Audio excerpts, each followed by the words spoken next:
Or Shirou Emiya from Fate Stay Night Unlimited Blade Works. And you're absolutely right about that first part. If Gilgamesh took that fight seriously, there was no way Shirou was going to end up winning that one. Shirou didn't have...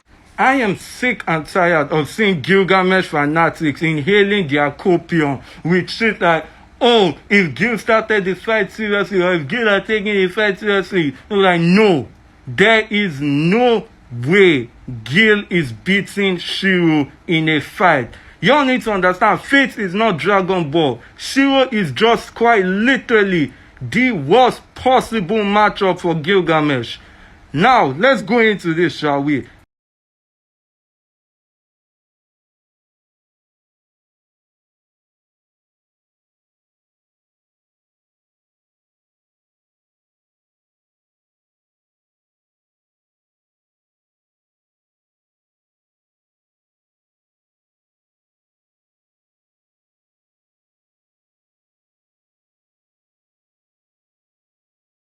Let's start first of all with hand-to-hand combat.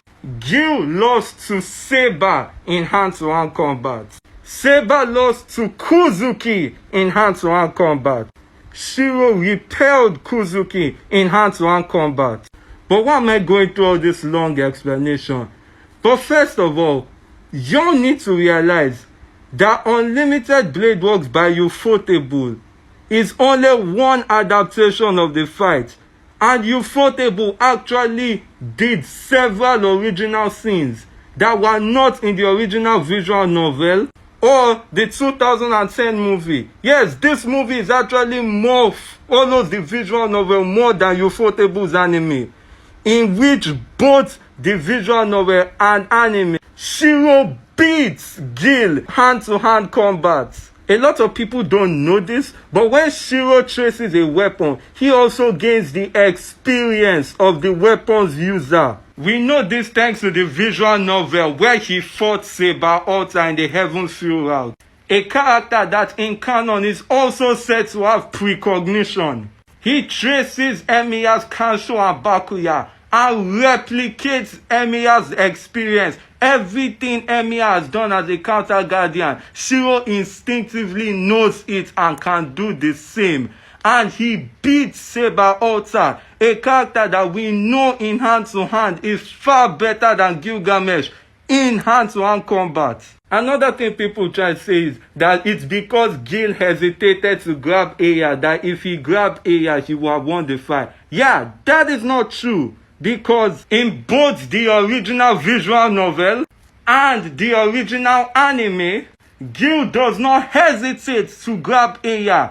He realizes that holy shit, this dude is kicking my ass, and immediately grabs Aya, as you can see here. And Shirou, in both the original visual novel and the original anime, cuts off Gil's arm before he even has the chance to start spinning Aya around. It does not matter if Gil doesn't hesitate.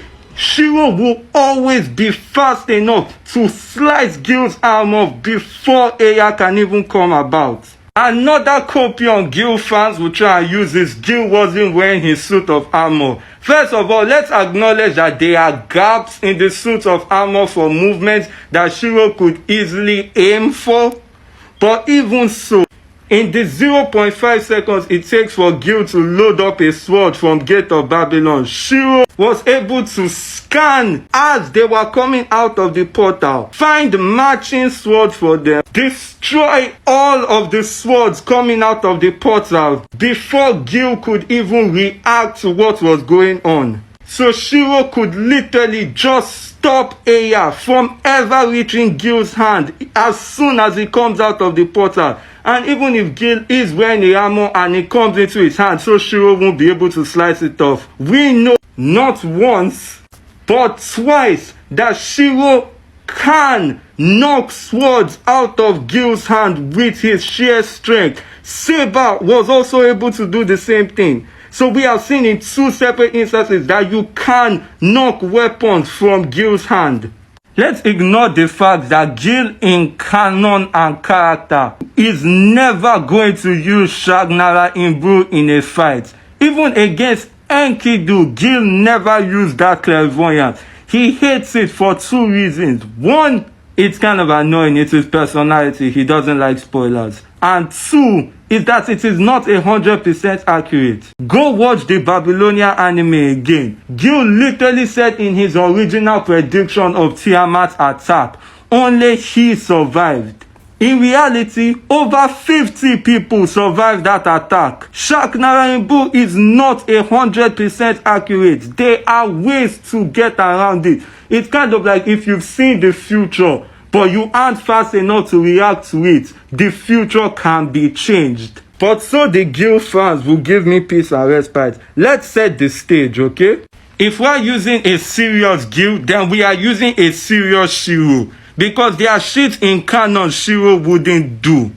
But let's go ahead. No feeling out. Straight away from the start. Shirou opens unlimited blade works. Gil uses his shark Narambu to see unlimited blade works nature and realizes how dangerous it is. Gil immediately puts on his armor and tries to go for air. Shirou, before Gil can even bring Aya out of the portal, scans the Aya, realizes it's dangerous, gets a sword and fires it at it. Aya is either knocked away before it even enters Gil's hand, or it enters Gil's hand and is immediately knocked out. Gil immediately opens Gate of Babylon at full power. Once again, before Gil can even get the swords out, Shirou scans and destroys them. Gil tries to go and get Aya, and Shirou closes in with Kanshu and Bakuya and engages in hand-to-hand combat. She uses triple link crane wing to break Gil's armor in hand-to-hand combat. And in canon, this shit was able to defeat Saber Altar. So don't even try and tell me Gil is tanking this. Gil backs away, realizing he won't be able to get to Aya, unsummons it, so it is back in Gate of Babylon, and he tries to get it once more. Shirou slashes Gil in the chest from where the armor was destroyed. That's pretty much the fight ending there. But I know your Gilgamesh fans will still say, but what if Gil actually fired Aya? Well, since we are using the serious versions of both of them, y'all should remember one thing. If they are both going out, that means that whole warm-up scene is not going to happen, where they were just feeling each other out. That would mean they would start fighting while Saber is still alive. And with Saber still being alive, that means Shirou can use, you guessed it, Avalon. The one thing that was able to completely block Aya.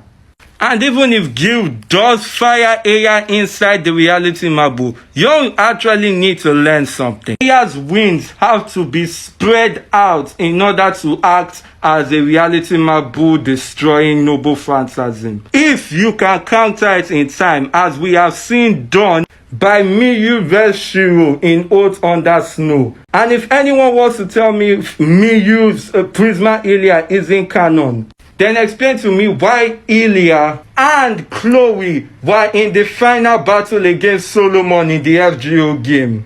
And we know, thanks to Prisma Ilya, that Unlimited Blade Works can and has rivaled Enuma Elish when fired. And while I will admit that Unlimited Blade Works was only able to do this because Shirou was connected to Miyu, who was basically a holy grail, y'all do have to admit that, as I have proven, there is in no way Gil would ever even get the chance to use Aya if these two fought seriously. And in case someone tries to bring up the Chains of Heaven, Enkidu, or Gilgamesh's flying boat/ship Vimana, well, I got stuff for that too. Let's not forget the fact that they've canonically been broken with sheer strength, and that Gil himself says they are only incredibly strong against divinity. And the wiki itself also states that to servants like Saber and Archer, that they are no more than tough chains. And Shirou, someone who can literally replicate Archer's skills and experiences. You can see how Shirou would be able to break these things, especially if he fired the swords from Gate of Babylon at them. And for Vimana, they canonically were able to be destroyed by the flares from Berserker Lancelot's madness enhanced fighter jet. Like we can see, it was completely destroyed. Then let's not forget that Archer literally has the sword of Fergus McRoy, Caladbog, a weapon which Shirou has canonically seen in the anime and would therefore be able to replicate. And that the blade twists space so that it will always pierce and not miss its targets. And while Vimana is getting knocked down by flares or magically enhanced flares, we have Caladbog that's literally doing this. And remember, this thing is an A+ anti-army noble phantasm and lives up to its name. Honestly, the only weapons I really see as a threat so far would be Egg Armor and Soul Sagana, thanks to their overwhelming size. However, please don't forget that Shirou still has his Roayas, and seeing as Roayas was able to block Excalibur for a long amount of time in order for Ryder to use her noble phantasm, and the same Excalibur was able to do this, Roayas would definitely buy Shirou enough time to be able to run away from them or even jump on them, as we saw him do in Oath Under Snow. Whether y'all like it or not, Shirou is just the worst possible matchup for Gil. Y'all need to stop debating this. There's a reason Gil flat out states that Shirou is stronger than him. Give my boy credit where it's due. Oh yeah, and here's this just in case anyone wants to say Gil didn't go all out. So, okay, now, have a nice day. Peace.